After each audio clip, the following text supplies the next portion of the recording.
Damai sejahtera dari Allah Bapa yang melampaui segala akal, itulah yang memelihara hati dan pikiranmu di dalam nama Yesus Kristus Tuhan kita. Amin. Saudara-saudara kekasih, firman Tuhan yang mau kita terima pada hari Minggu ini, pada pagi ini, diambil dan tertulis dalam kitab Injil Yohanes pasal 1 ayat 43 sampai ayat yang ke-51. Demikian tertulis. Pada keesokan harinya Yesus memutuskan untuk berangkat ke Galilea. Ia bertemu dengan Filipus dan berkata kepadanya, "Ikutlah aku." Filipus itu berasal dari Betsaida, kota Andreas dan Petrus. Filipus bertemu dengan Nathanael dan berkata kepadanya, "Kami telah menemukan Dia yang disebut oleh Musa dalam kitab Taurat dan oleh para nabi, yaitu Yesus, anak Yusuf dari Nazaret." Kata Nathanael kepadanya, "Mungkinkah sesuatu yang baik datang dari Nazaret?" Kata Filipus kepadanya, "Mari dan lihatlah." Yesus melihat Nathanael datang kepadanya, lalu ia berkata tentang dia, "Lihat, inilah seorang Israel sejati, tidak ada kepalsuan di dalamnya." Kata Nathanael kepadanya, "Bagaimana engkau mengenal aku?" Jawab Yesus kepadanya, "Sebab Filipus memanggil engkau, aku telah melihat engkau di bawah pohon ara." Kata Nathanael kepadanya, "Rabbi, engkau anak Allah, engkau raja orang Israel." Yesus menjawab katanya, "Karena aku berkata kepadamu, aku melihat engkau di bawah pohon ara, maka engkau percaya. Engkau akan melihat hal-hal yang lebih besar daripada itu." Lalu kata Yesus kepadanya, "Aku berkata kepadamu, sesungguhnya engkau akan melihat langit terbuka dan malaikat-malaikat Allah turun naik kepada Anak Manusia." Demikian pembacaan firman Tuhan. Saudara-saudara kekasih di dalam nama Tuhan Yesus, kita sudah memasuki minggu kedua setelah Epifanias. Minggu penyataan penampakan atau kehadiran Tuhan di tengah-tengah dunia ini. Jika Tuhan menampakkan diri, jika Tuhan hadir di tengah-tengah dunia ini, tentu ada maksudnya, ada tujuannya. Pasti kita sudah mengetahui apa tujuan kedatangan Tuhan. Tapi melalui firman Tuhan kita lihat, saudara-saudara, yang pertama kita lihat bahwa Tuhan mau menyatakan kemuliaan dan keagungannya. Itu yang kita dengarkan dari firman Tuhan hari Minggu yang lalu. Bahwa Tuhan datang ke dunia ini, bahwa Dia mau menampakkan kemuliaan dan keagungan kuasa Tuhan. Jadi kalau Dia hadir, bukan hanya datang begitu saja, tetapi Dia membawa kemuliaan dan keagungan kerajaan Allah, keagungan dan kekuasaan Tuhan Allah kita. Dan yang kedua, dari firman Tuhan hari ini menyatakan bahwa kehadiran Tuhan adalah untuk menyatakan kasih-Nya. Kasih-Nya yang memanggil orang-orang berdosa untuk mengikut Dia. Dan kalau Dia memanggil orang berdosa, tentu ada tujuannya lagi, yaitu supaya mereka beroleh keselamatan. 2 minggu kita sudah menjalani minggu Epifanias ini. Di dalamnya kita lihat adalah kasih Tuhan. Kasih Tuhan itu ditunjukkan dengan keagungannya, Kasih Tuhan itu ditunjukkan melalui pemanggilannya kepada setiap orang percaya dengan mengatakan ikut aku, dan pasti kita akan memperoleh kehidupan dan keselamatan dan kehidupan yang kekal.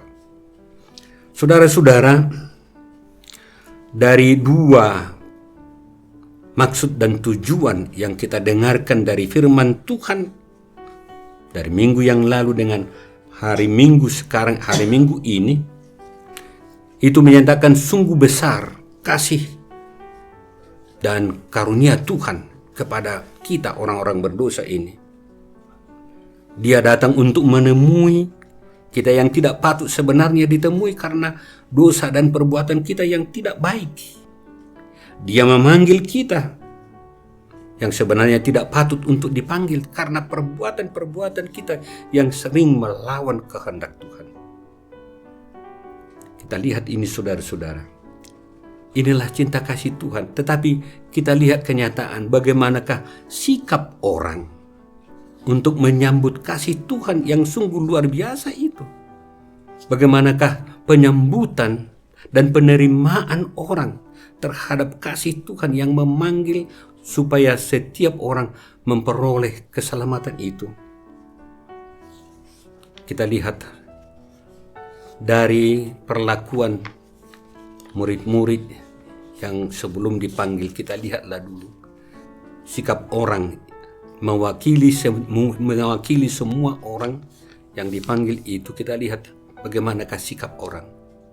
Sikap yang pertama kita lihat saudara-saudara adalah diwakili oleh Filipus. Bagaimana sikapnya? Sikap Filipus, dia tidak ragu-ragu akan panggilan Tuhan. Tidak ada tindakan dari dia untuk menolak. Tetapi dia langsung menerima panggilan Tuhan dengan mengatakan, kalau Tuhan mengatakan, ikutlah aku. Dia tidak menolak. Dia mengiyakan dan mengikut Yesus. Mengapa dia mau terus begitu untuk mengikuti Tuhan? Karena dia telah mengetahui tentang Yesus. Itulah yang dikatakan kepada Nathanael, Yesus yang sudah dikatakan oleh para nabi dan Musa melalui hukum Taurat itu. Artinya saudara-saudara, dia sudah memahami, dia sudah mengenal melalui pengajaran-pengajaran, termasuk pengajaran dari gurunya, yaitu Yohanes Pembaptis. Itu yang pertama. Sikap yang pertama, terus dipanggil mengiyakan dan melanjutkan untuk mengikuti Tuhan.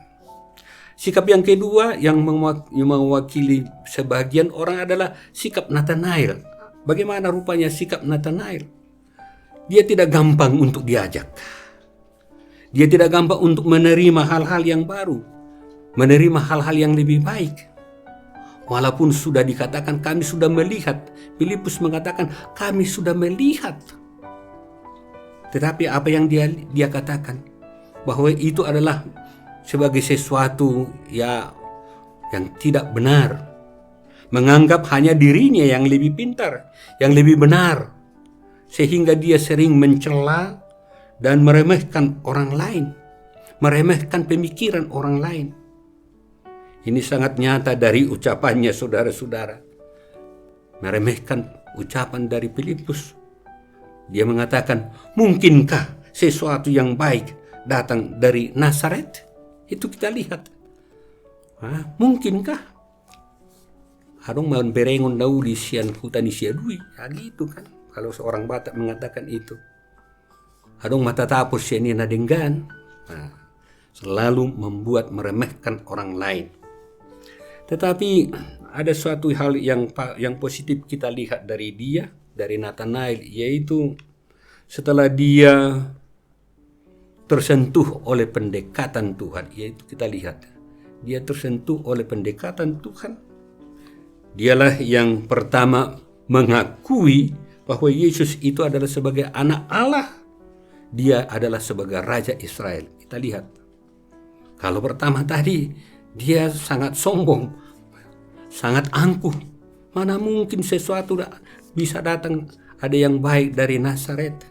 Karena apa itu? Itulah kesombongannya itu. Itulah keangkuhannya itu.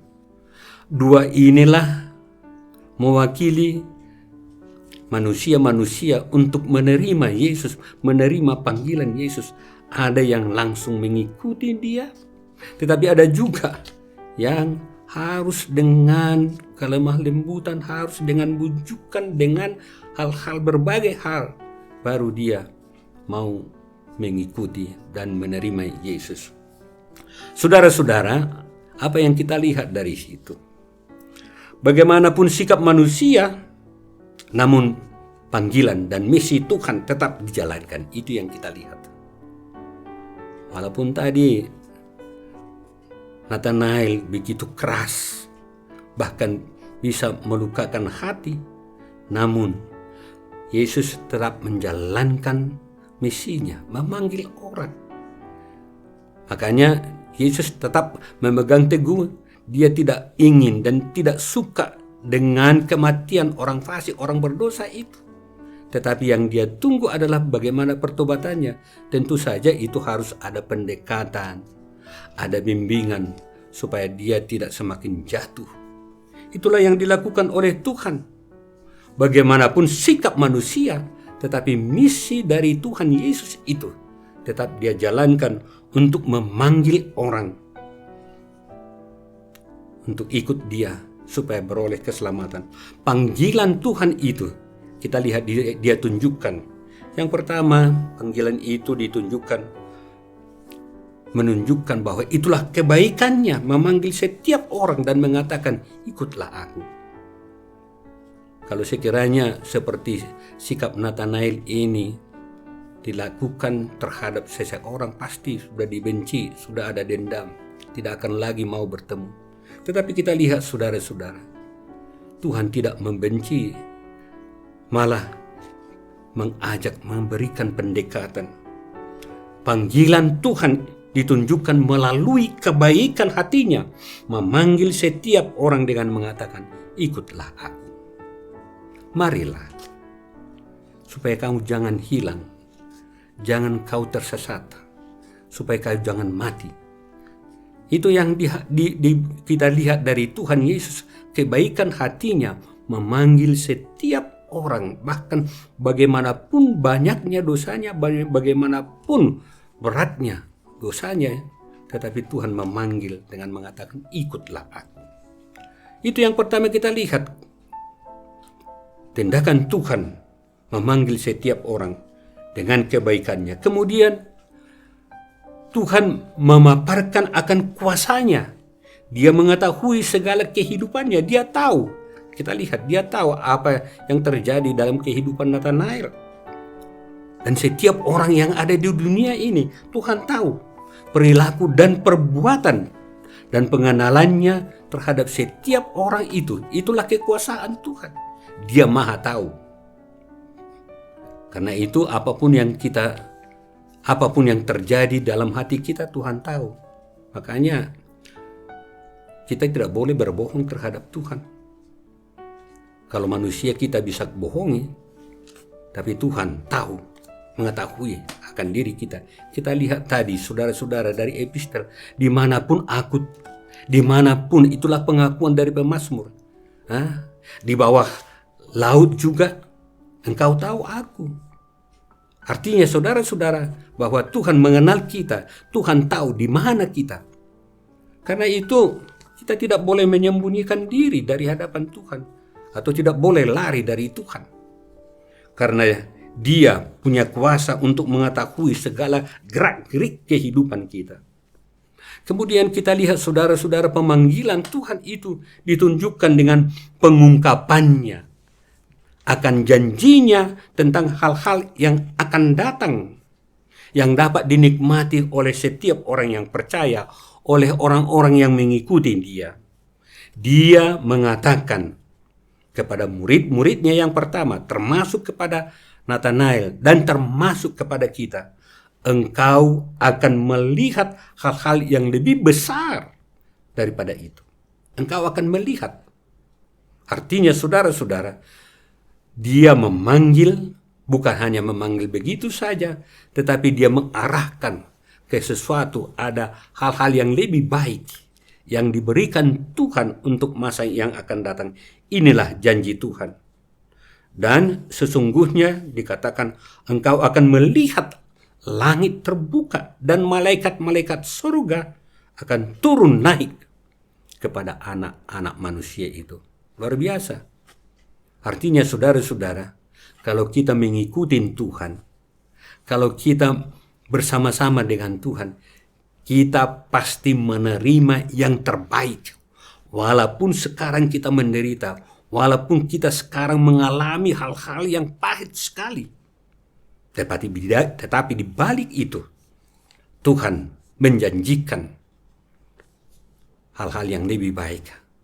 Hanya sering dengan menantikan janji Tuhan ini, kita sering jatuh, bahkan melupakan panggilan Tuhan.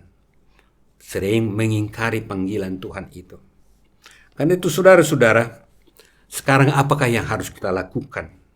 Jika Tuhan kita itu, jika Yesus dengan baik hati mengatakan kepada kita, ikutlah aku. Dan itu yang mau disampaikan oleh Tuhan. Kalau Tuhan mengatakan kepada kita, sekarang ikutlah aku. Apa jawaban kita? Apa yang harus kita lakukan? Lewat firman Tuhan, sebagaimana yang dicontohkan, ditunjukkan oleh murid-murid yang pertama itu, bahwa kita harus mempercayai bahwa Tuhan telah mengenal kita dan mengetahui siapa kita yang sebenarnya. Sebagaimana dinyatakan oleh pemazmur dalam epistel, Tuhan telah mengenal kita. Makanya kita harus percaya kepada Dia, mempercayai Dia yang telah mengenal dan memanggil kita dan mengetahui segala gerak kehidupan kita. Itu yang pertama, itu yang harus kita lakukan. Artinya mempercayai dengan teguh, percaya kepada Dia yang memanggil kita untuk mengikuti Dia. Kemudian yang harus kita lakukan adalah mau, bersedia, rela dengan tulus hati dan berjalan mengikuti Tuhan kemanapun. Ini yang diharapkan dan inilah yang Tuhan tuntut. Tuhan mengharapkan ada kesediaan kita, ada ketulusan hati kita untuk mengikuti Dia kemanapun Tuhan pergi. Harus kita ingat saudara-saudara, kemanapun Tuhan pasti memberikan yang terbaik dalam kehidupan kita. Karena itu kita harus diingatkan tidak memaksakan kehendak atau mendahului kehendak Tuhan. Jadi kalau kita dengan tulus hati mengikuti Dia, jangan paksakan kehendakmu. Atau jangan dahulukan kehendakmu. Tetapi dahulukanlah kehendak Tuhan. Karena itu akan membawa kamu kepada sesuatu yang lebih baik. Dan yang terakhir saudara-saudara, apa yang harus kita lakukan? Mari kita setia berjalan dan selalu dekat dengan Tuhan Yesus. Kita setia berjalan dan selalu dekat dengan Tuhan. Jangan menyimpang atau jangan membuat jalan sendiri. Kalau kita menyimpang berarti kita akan tersesat, atau kita membuat jalan sendiri, kita juga akan terjerumus dan jatuh kepada hal-hal yang tidak baik dan menjerumuskan kita kepada kesusahan dan penderitaan, dan pada akhirnya kita akan menerima murka Tuhan. Karena itu, inilah yang Tuhan harapkan dari kita, yang harus kita lakukan. Maka firman Tuhan memanggil kita, ikutlah aku. Karena itu hargai panggilan Tuhan untuk mengikuti Dia. Karena Dia telah mengenal kita, Dia mengenal kita, Dia mengetahui kita. Amin. Mari kita berdoa.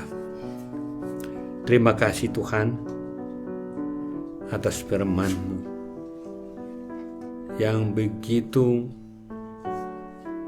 baik untuk mengajak kami, yang memanggil kami untuk mengikuti Engkau.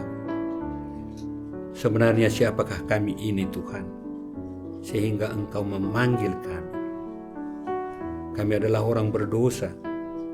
Kami adalah orang-orang yang sering melukakan hati Tuhan.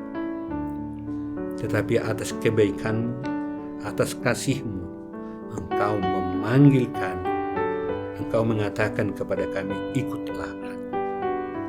Tuhan, biarlah kami tidak menyia-nyiakan panggilan dan kebaikan Tuhan itu. Dan Tuhan menjanjikan kepada kami hal-hal yang lebih baik, bahwa kami akan melihat hal yang luar biasa, karena Tuhan selalu berkuasa untuk berbuat yang terbaik dalam kehidupan ini. Terima kasih Tuhan. Terima kasih. Amin.